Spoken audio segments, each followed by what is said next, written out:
한 주간 제가 좀 휴식을 했습니다.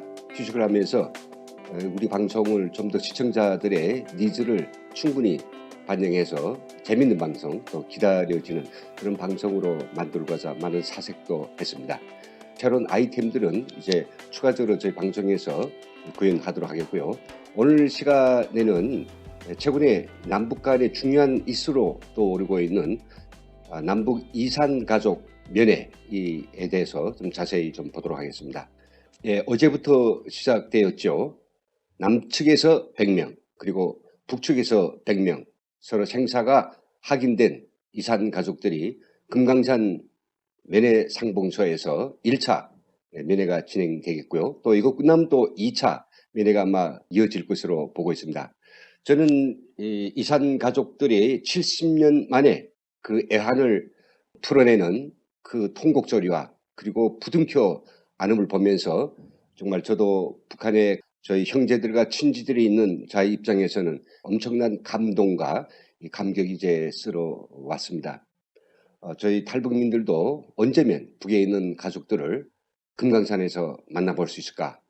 참 너무나도 부럽기만 하고 또 안타까운 그런 시간들이었던 것 같습니다. 오늘 시간에는 그럼 과연 북한에서는 이산 가족들이 어떻게 상봉을 신청하고 그것이 남측에 전달돼 가지고 종당에는 이 금강산에서 서로 흩어진 가족들을 만날 수 있을까, 그런 절차적인 문제를 좀 보도록 하겠습니다. 물론 저희가 이 방송을 하는 어떤 중요한 의도가 이 이산 가족 상봉에 대해서 못마땅한 이야기를 하려는 게 아닙니다. 다만 이 자유민주주의 체제인 우리 대한민국에 비해서 획일적인 독재 국가에서 이산가족 상봉은 우리 국민들이 생각하고 있는 그런 절차보다 굉장히 복잡하고, 또 그리고 이산자 가족들 개인들이 요청과 그리고 그 의사가 전혀 반영되지 않기 때문에 그런 부분들이 앞으로 이 남북 간의 이산가족 상봉 이 행상을 정리하고 또 확대하면서 이런 문제들도 동시에 풀려야 만족스러운 결과가 얻어지지 않을까, 그런 마음에서 저 이 방송을 준비하였습니다. 그러면 이제 준비된 화면을 보면서 방송을 진행하도록 하겠습니다. 보시는 것처럼 북한에서는 이산가족 상봉 이 행사가 어떻게 준비될까, 이런 주제가 되겠습니다. 여기 그림은 통일전선부의 주요 부서들을 그려 놓았습니다. 여기 통일전선부는 지금 4개의 중요 조직이 있죠. 하나는 집적 침투과라고 하는 부서인데, 대한민국에 무엇을 침투하느냐? 간첩을 침투하는 겁니다. 간첩을 직접 침투시키고 또 침투된 간첩들과의 교신을 통해서 남조선의 난파 간첩망을 전체적으로 총괄 지휘하는 것. 이게 바로 통전부의 중요한 역할이죠.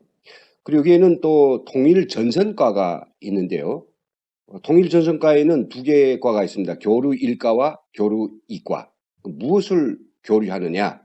우리가 민하협이라고 하면 좀 들어보신 이름일 겁니다. 민하협은 교류 1과의 외곽 이름인데요. 뭘 교류하냐면 북한의 정치적, 사회, 또 문화, 이런 목적을 가지고 교류하는 남한의 단체들에 대해서 리스트를 작성하고 어떤 조직인가, 북에 대해서 반북적인가, 친북적인가, 이런 것들을 판단하며 그들이 방북 신청을 허가를 해주고, 또 그들이 일단 방북했을 때 모든 그 사업 안내와 그들이 일거수일투족을 현장 인원들을 통해서 감시하고 그것들을 이제 리스트업을 하는 이런 역할을 하고 있습니다. 교류 이과는 이제 종교과인데요. 기독교, 그리고 불교, 천도교, 그리고 천주교를 비롯한 대한민국과 국제사회 여러 이런 종교단체들이 방북에 대해서 이걸 허용하고 또 이들을 규합을 해서 어떻게 하면 북한의 통일전선 전략으로 지향시킬 것인가, 이런 작전을 하는 데가 바로 교류이과입니다. 물론 이 통일전선과의 업무에 대해서 제가 뭐 자세히 설명하자는 아니었고요. 오늘 이산가족 상봉과 관련해서 우리가 주목해야 될 부분은 해외 담당과입니다. 이 해외 담당과에는 조청년을 조정하는 그런 조청년 담당과가 있고요. 또 그리고 제중년, 제중조선인 총연합회, 이 조직을 또 지도하는 과가 있습니다. 그리고 실무과가 있는데요. 이 실무과는 조청년, 그리고 중국, 국제사회계에서 북한의 사상가 이런 전략으로 무장시키고 그들을 갖다가 투사로 키우게 한 실무적인 학습과 세뇌, 훈련 이런 것들을 시키는 이 부서가 바로 실무과에 있습니다. 여기에 바로 네 번째 과가 있죠. 이 그림에서 보는 것처럼 조선 적십자사를 지도하는 그런 부서가 있습니다. 이 부서가 바로 이산가족 상봉, 그것이 남한이 됐든 국제사회가 됐든 인도주의적 지원에 대해서 그들 실무적으로 당의 지시, 쭉 김정은의 지시대로 그런 사업들이 이루어지도록 지도하고 사업 결과에 대해서 보고를 받고 전략을 세우는 이런 역할을 하게 됩니다. 이 그림 통해서 우리가 알 수 있는 건 뭐냐? 북한은 결국은 이산가족 상봉이라고 하는 것은 순수한 인도주의적 지원 사업이 아니라 노동당 통일전선부가 직접 조직하고 주관하고 그 과정들을 다 모니터링하는 결국은 대남 공작사업 차원의 일환으로서 진행되고 있다는 이런 사실이 되겠습니다. 참 놀랍죠. 인도주의적인 사업이 아니고 정치 공작의 일환이다. 이런 이야기가 되겠습니다. 그렇다고 하면 적십자 지도가가 적십자사를 앞세워서 어떻게 이산가족 상봉을 조직할까? 그것이 오늘 아마 우리가 여러분들께 이야기해 드리고자 하는 기본적인 내용입니다. 다음 화면을 보겠습니다. 주관적으로 좀 잘 보여주려고 그린 그림인데요. 다소 좀 복잡해졌습니다. 남쪽의 이산가족 상봉 절차에 대해서는 뭐 우리 국민들께서 잘 아시고 있는 문제지만 조금 제가 요약하고 북쪽을 보도록 하겠습니다. 남쪽에서는 보시는 것처럼 기본 주체가 통일부이고요. 통일부에서도 이산가족과입니다. 남북한이 서로 이산가족 상봉을 하자 이렇게 결정한 순간 우리 남쪽에서는 통일부가 그리고 북한에서는 대방기관이 조선 적십자사가 직접 판문점에서 마주 앉습니다. 이번에도 역시 그랬거든요. 이산가족 생사 확인 의뢰서라고 하는 서류로서 서로 교환합니다. 이번에는 북한이 200명 그리고 우리 남쪽이 250명을 서로 교환을 했죠. 남쪽 초청자 250명, 북한 초청자 200명. 그러니까 원래는 이게 몇 명이 만나냐면 100명이 만나는 건데 2배수로서 이것을 가지고 우리 통일부에서는 이산가족 통합정보 시스템이 있어가지고 거기서 검색을 합니다. 검색을 하고 그러면 어떻게 할까요? 북한에서 요구하는 인원들이 살아있는지를 잘 알기 때문에 여기서 최종 확인된 사람들에 대해서 생사 확인 회보서라고 하는 것을 보냅니다. 200명 리스트를 조회를 해봤는데 그분들이 살아계시더라. 또 몇 분은 없더라. 최종 200명 가운데서 100명을 선발해서 북한에 생사 확인 회보서로서 보냅니다. 반대로 남쪽에 있는 이산가족이 북해에 있는 가족을 만나려고 하는 우리 초청자는 어떻게 할까? 우리는 철저히 바로 이산가족들의 그 개인적인 의견과 또 그들의 요청에 준해서 이 사업이 이루어집니다. 철저히. 모든 이산가족들한테 정부가 통보를 보내는 것 같습니다. 희망하는 사람들은 콜을 달라.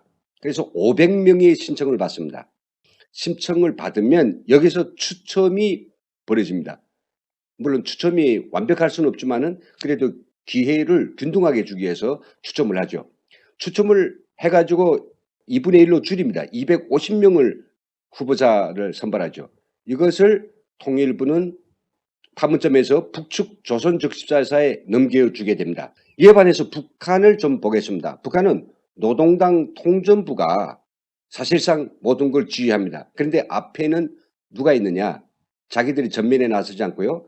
적십자사가 있는 거죠. 북한이 대체로 어떤 경우들이나 전면과 후면이 있는 대표적인 사례가 됩니다. 앞에 내세우는 건 적십자사. 실제 지휘부서는 뒤에 있는 거죠. 적십자사는 이 판문점에서부터 남측의 통일부 관계자를 만나서 250명의 남한 초청 대상자 명단을 받아가지고 그것을 갖다가 노동당 통일전전부에 그대로 보냅니다. 그러면 통전부에서는 그걸 인민보안성 주민등록과에 그걸 보냅니다. 이 인민보안성 우리 경찰과 같은 것이고요. 일체 주민등록은 우리는 행자부에 있지만은, 그리고 이산자 가족에 대해서는 통일부에 있지만은 북한은 바로 경찰에 있는 거죠. 주민등록 조회 시스템이 있습니다. 그럼 여기서 남쪽이 찾는 그 이산자 가족들이 여기서 검색이 됩니다. 검색돼서 살아있는 자, 그 가운데서도 내보내도 별 결격 사유가 없는 사람들을 해보를 통해서 최종 확인, 즉 생사 확인 해보서를 보내는 것이고, 문제는 남측이 요구하는 사람을 갖다가 찾아서 보내주는 건 괜찮은데 북한이 주가 돼가지고 남쪽의 이산 가족을 찾는 이 북한 초청자, 이걸 선발하는 게 이게 대단히 과간입니다. 사실 남쪽에서처럼 이산자 가족이 직접 신청을 하고 요청을 하고 의사를 반영해서 그것이 이루어지는 게 아니라 당에서 이 통전부는 각 도당위원회 조직부에다가 할당을 줍니다. 한경남도 20명, 한경북도 20명, 평양시 40명 할당을 준다 이거죠. 할당을 줘가지고 2배수로 할당을 줘가지고 각 도당위원회는 이게 안전부 주민등록 조회 시스템을 통해서 현재 그 사람이 사상동향, 또 그 사람이 그 생활 형편, 그리고 이 사람이 준비되어 있는 이야기한다거나 또 이 형색이 너무 ram나지 않는 이런 사람들을 골라가지고 할당된 양에 따라서 당의 통전부에 보고하고, 그 통전부에서는 김정은의 최종 재가를 받아가지고 결국은 각 도당위원회들에다가 그 최종 이 참석자 명단을 내려보냅니다. 그제서야 각 당위원회들에서는 개인들에게 통보합니다. 어느 날 갑자기 동물에 여기 우리 조직부인데 오시라요. 그래서 이제 가보면 나만의 친척이 있죠. 예, 있습니다. 누구? 동생? 뭐 6촌, 5촌? 이래가지고 이번에 그 장군님의 배려로 그 남쪽에 있는 이산 가족을 만나게 되는데 가서 행동을 잘하시고 우리 공화국의 위상을 마음껏 자랑하고 오시라요. 가서 이제 딴소리하거나 쓸데없는 행동을 하면 안 되고 나서 총화도 단단히 지으니 잘 하라고. 원래 당신네들 가족은 원래 복잡한 남쪽의 가족이 일부가 월남도주한 그런 복잡한 가족이지만은 당에서 이렇게 배를 베풀어 주시니 거기에 대해서 고맙게 생각하고 이번 행사에 아주 충성심을 가지고 참가하시라요. 이렇게 해서 본인이 전혀 생각도 못했는데 알려주는 겁니다. 그럼 이 사람들이 평양에 집합을 해요. 일단 전국에서 평양에 집합해가지고 여기서 합숙 그런 교육을 받습니다. 예전에는 이 합숙 교육을 3일 동안 받습니다. 그리고 나서 최종 상봉날에 금강산 면회소로에 가서 상봉 행사에 참가하는 거죠. 여기 이제 단어를 보면 재밌죠. 우리 남쪽에서는 이산 가족 면회라고 하지만은 북한에서는 흩어진 가족 상봉이라고 하는 것입니다. 면회가 더 마음이 와닿는지 아니면 상봉이 와닿는지 잘 모르겠습니다만은 이렇게 용어부터 좀 다르죠. 이 시스템에서 보면 우리가 잘 아시는 것처럼 이산 가족을 정리하고 이산자 가족이 더 빨리 만나도록 하기 위한 어떤 국가적인 시스템이나 조직이 있는 게 아니라고 하는 사실입니다. 우리 대한민국에는 이산 가족과가 있습니다. 그러나 북한에는 정부 조직에는 그런 과가 없고요. 또 그리고 이산자 가족들을 위해서 따로 이게 데이터베이스와 같은 이런 것들을 전산 처리하는 부서가 없고 그냥 이 경찰이 가지고 있는 주민등록 문건을 필요할 때마다 조회하는 방식으로 하고 있죠. 다음 자료 화면을 보겠습니다. 앞서서 이야기했지만 이 과정을 보면서 우리들은 이런 이야기를 하고 싶었어요. 북한의 이산가족 상봉은 철저히 개인의 요청과 의사는 절대로 고려되지 않고 노동당이 직접적으로 관여하고 지시에 따라서 이산가족 상봉을 하게 되는 매우 안타까운 사실이 벌어지고 있다는 겁니다. 당이 결정한다. 좀 그렇죠. 왜 당에서 할까요? 그만큼 이산가족 상봉은 남한의 주민과 북한의 주민이 직접 만나서 정말 은밀할 수도 있는 그런 이야기들이 오고 가겠죠. 이런 경우에 북한의 내부 실상이나 비밀이나 그들이 실태 이런 것들이 전파되고 한다고 하면 좀 위험할 수 있다. 그리고 지금 상봉에 나온 북한 주민들의 형색이 말이 아니고 그걸 통해서 북한을 들여다볼 수 있는 하나의 어떤 리트머스가 되는 것에 대해서 북한은 두려워하는 것이죠. 그래서 그걸 정치 행사하고 정치 행사다 보니까 적십자사가 아닌 당에서 추측하게 되는 것입니다. 그리고요, 또한 중요한 것은 남측의 요청자가 생존한다 하더라도 그들이 현재 생활, 행동 이걸 철저히 검토해서 적중하지 않은 자는 캔슬시킵니다. 문제가 없고 사상적으로 아주 충실하고 그리고 또 뭐 어디에 내놔도 생색이 너무 남루하지 않고 이런 사람들만 골라서 100명을 선발해서 보내게 되는 거죠. 앞에서도 이야기했습니다만은 이런 이산가족 상봉자들이 평양에서 집합 교육을 받고 또 합숙에 같이 살면서 이 모양 내기를 하고 있는 이런 사실도 알고 계십니까? 금방 밭에서 김만 매다가 새카매가지고 올라온 사람들, 도시에서 장사에 찌들다 보니까 언제 한번 크림 한번 발라보지 못한 이산 가족들이 평양에 모였는데 보면 행색이 말이 아니죠. 이 집합교육이 왜 필요할까? 북한 사람들을 일반적으로 생활총활을 하기 때문에 말을 잘한다라고 하는데 꼭 그렇지는 않습니다. 이게 정치적으로 선을 넘는 이야기, 또 위험한 이야기 이런 것들을 하지 않을까? 왜냐하면 옆에 서 있는 안내원들, 이건 보이부 요원들이죠. 또 방에 돌아갔을 때 당신들 말씀 조심하라고 우리가 다 속속들이 알 수 있는 방법이 있어 라고 사전에 다 침을 주죠. 그리고 상봉 행사 시 백문백답이라고 하는 그런 소책자가 있습니다. 남쪽 가족이 물어봤어요. 야, 우린 자유로워. 너희는 무슨 자유가 있나? 가만히 생각해보니까 자유가 없죠. 고주주의 이전, 또 직업을 잡고 자기 진로를 결정하고 그리고 뭐 이제 다른 나라에 내가 뭐 여행지를 결정할 수 뭐 온갖 자유를 다 불러봐야 자유가 없지 않습니까? 이런 경우에 사실은 거짓말할 수는 없잖아요.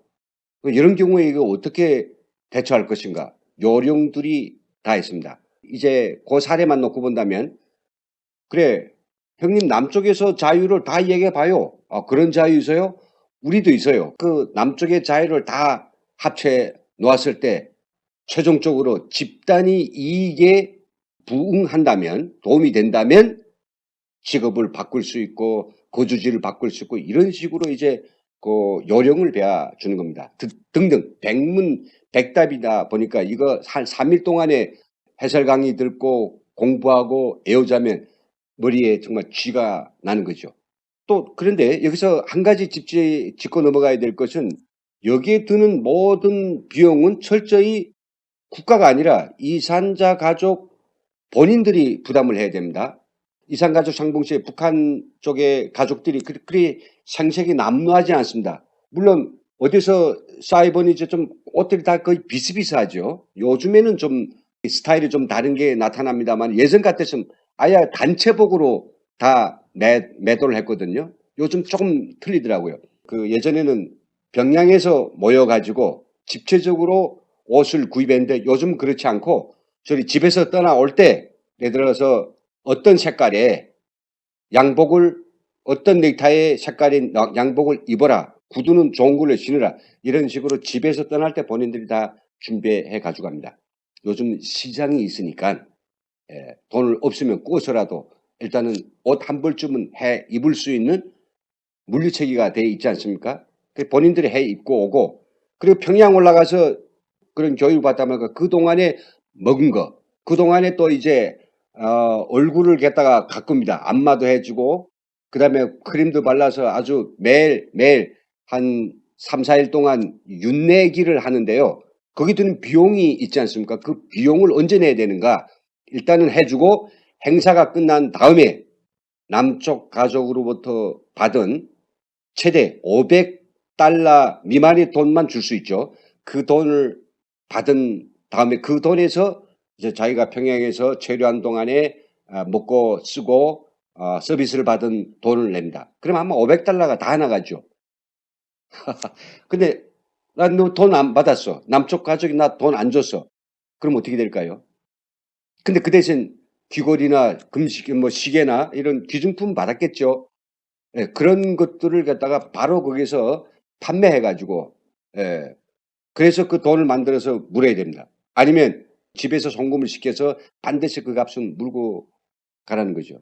그래서 저는 이 시점에 참 말이 떨어지지 않지만은 우리가 남쪽의 가족이 아무래도 잘 사니까 북한의 가족들 만날 때 돈을 좀 꼭 주셔야 될 것 같습니다. 북한의 이산 가족 정말 70년 만에 안아보고 싶고 얼굴이라도 한번 부벼대고 싶은 그 통한이 마음은 이해하면서도 그 시간이 지나면 그들은 걱정거리가 생깁니다. 평양에 가서 내가 먹은 값과 얼굴 윤내게 한 값을 내야 되겠는데 그 돈을 안 주면 어떻게 되지? 어찌다 60년 만한데 형님 돈 좀 주시오 이럴 수도 없잖아요. 근데 500달러라고 제안은 원래 북한이 요구한 겁니다. 예, 너무 많이 주면 이 사람들이 그 집에 돌아갔을 때 너무 풍청되면 주변 사람들이 뭐가 되겠어요? 한때는 월경 도주자, 조국 반역자 이 집안으로서 천대받고 멸시받았는데 이산가족 상봉에 참가하고 와서 큰 돈을 가져다가 풍청되며 산다. 그러면 당의 골수분자들이 생각할 때는 야 이거 내가 아무리 이 당을 위해서 골수분자로서 내가 충성했지만은 저런 반동의 집안보다도 내가 지금 사는 꼴이 뭐야. 이게 자괴감을 가진단 말이죠. 그래서 제안했댔습니다. 2차에서부터 아마 제안한 걸 알고 있는데요. 1차 때는 그냥 가져온 돈 다 주었죠. 우리 정부가 북한에 요구를 해가지고 그 500달러라고 하는 그 제한을 전 풀었으면 좋겠습니다.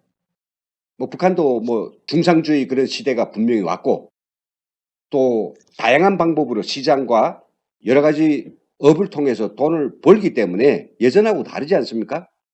이것들을 좀 풀어주지 않으면 북한의 가족들이 그 만남이 끝나고 나서 마음은 시원하지만 머릿속에 또 새로운 걱정 이걸 끼치지 않도록 해주시면 좋겠습니다.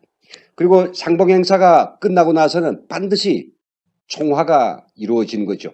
생활총화입니다. 행사총화라고도 하는데 아주 돌출적인 행동을 하거나 비밀에 은밀하게 북한의 어떤 속사정을 갖다 이야기해 줬거나 자기들이 살고 있는 그 현황에 대해서 아주 어둡게 이야기하거나 그리고 뭔가 비밀에 뭔가 금지되어 있는 물건을 주고받거나 뭐 특히 주소, 연락처 이런 걸 받았을 때 그걸 북한 안내원한테 제때 신고해야지 그걸 신고하지 않은 경우에 이러저러한 것들을 다 둘쳐내가지고 최종적으로 엄격하게 총알을 지어가지고 마지막 말미에 상봉 행사장에서 있었던 이러저러한 이야기들에 대해서 집으로 돌아가게 되면 함부로 누설하지 말라. 그리고 남쪽 사람들의 행색과 행동, 말에 대해서 전달하면 안 된다. 오히려 우리가 그 사람들을 정신적으로 압도했다. 우리가 보니까 좀 차린 행색은 뭐 고급스럽지 않았지만 우리의 품위는 대단히 높았고 내 그래서 형제들, 친척들한테 내가 교양 한마디를 제대로 하고 왔다. 이런 이야기를 할 것을 상봉자들한테 다시 총알해서 내려버리는 겁니다. 다음 자료 화면을 보겠습니다. 그런데 문제는 말이죠. 이 지금 같은 방식으로 생존자들이 만나려면 1년에 지금처럼 한 번씩 만난다 하더라도 90년 내지는 100년이 걸린다고 하니 정말로 통탄할 일이 아닐 수가 없습니다. 왜냐하면요. 이산 가족들 대부분의 사람들이 고령자가 아닙니까? 이번에도 101세 되는 할아버지가 최고령자로서 북한의 가족을 만난 그런 가슴 뜨거운 이야기도 있습니다. 그렇다면 저는 정부에 좀 더 적극적으로 주문하고 싶습니다. 우리 남북 이산가족 생사 확인 및 교류 촉진에 관한 법률이 있죠. 2009년에 발효된 건데요. 이 법률에 밝혀 있는 대로만 하여도 우리는 북한을 적극적으로 설득하거나 또 북한의 요구해서 강력하게 요구해서 이산자 가족들의 생존 지금 몇 분이 안 되는 그런 생존자들 포함 이산자 가족들의 상봉을 좀 적극적으로 정리하고 또 다양화하고 그리고 빈도수를 높여서 빨리빨리 좀 만나게 하자 강하게 이야기할 수 있다고 저는 생각합니다. 이 법률만 놓고 보면 제5조에 이 통일부 장관과 중앙행정기관장의 역할 부분이 있습니다. 과제 부분 이산자 가족 교류 촉진 기본 계획을 세우라고 하는 건데 이 기본 계획에 보면요. 큰 두 번째 제가 밑줄 그어놨는데 남북 이산 가족의 생사 확인 그리고 서신 교환 상봉 규모 확대 및 상봉 방식 다양화 이걸 실현하라고 법에 강력하게 어필했습니다. 뿐만 아니라 다음 장을 보겠습니다. 이 제10조에는 이 북한에 대한 지원도 있습니다. 통일부 장관은 남북 이산 가족 실태 조사, 생사 확인, 소재 파악 등에 필요한 물자 또는 경비를 북한에 지원할 수 있다.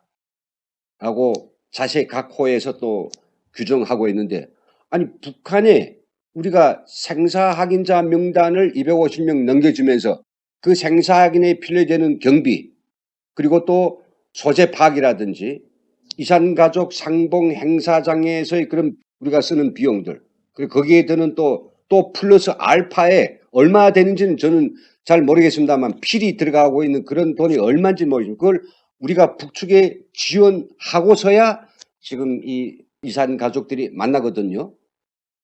북한의 입장으로서는 뭐 이거 이산 가족을 마치 김정은의 선물인 양 그리고 자기들이 남쪽에 보이는 선의였던 아량인 양 이렇게 지금 계속 좀 활용하고 있는데 기왕 우리가 돈을 주면서 북한의 이산가족 상봉을 성사시켰다면 그들에게 우리는 돈을 주는 이런 입장에서는 그리고 훨씬 더 많은 이산가족이 있는 우리 남한의 입장에서는 강력한 어필도 저희는 가능하다고 생각됩니다.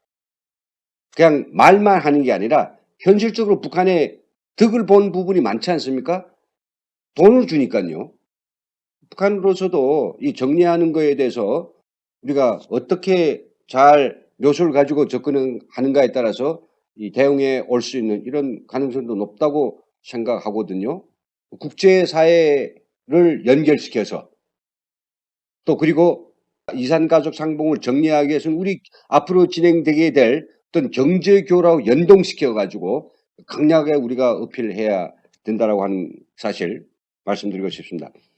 마지막으로 저는 이번 제15차 이산가족 상봉을 보고 많은 고령자들이 돌아가셨죠. 이런 분들을 보면서 이제 정말 얼마 남지 않은 이런 이산가족들이라도 눈을 감기 전에 빨리 북한의 가족들을 만나야 되겠는데 지금처럼 이렇게 아주 정치 행사화하고 그리고 국제사회에 보여준 하나의 쇼처럼 이것을 써먹고 있는 북한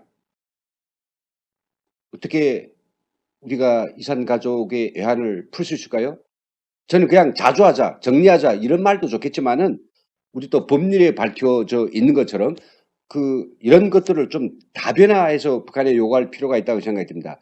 우선은 뭐냐 더 돌아가시기 전에 일단 북한의 가족들이 살아있는지 돌아가셨는지 그 생사를 확인할 필요가 있다. 만나는 건 뭐 천천히 만나더라도 빨리 이제 전체 명단을 넘기고 북한에서 명단을 그걸 조회해가지고 살아계신다 뭐 어쩐다 이거 생사를 알아야 눈을 감으실 게 아니겠습니까? 기은 내가 두고 온 딸, 나의 부인, 나의 형제, 나의 친척들 생사라도 알면 그것으로서 우리가 일말에 어떤 마음을 놓을 수 있죠. 두 번째는 뭡니까? 편지, 이메일 얼마나 좋습니까? 그리고 남북이 지금 우편 분야에서도 서로 소통하겠다고 하는데 소포, 지어, 송금까지 할 수 있다라고 하면 이건 저는 정말 어려운 문제가 아닌데 이것만 되면 저는 금상첨화라고 생각됩니다. 언제든지 내 가족들한테 뭐 북한 제도를 비판하겠습니까? 김정은은 뭐 까부치라 하겠습니까? 그렇진 않죠.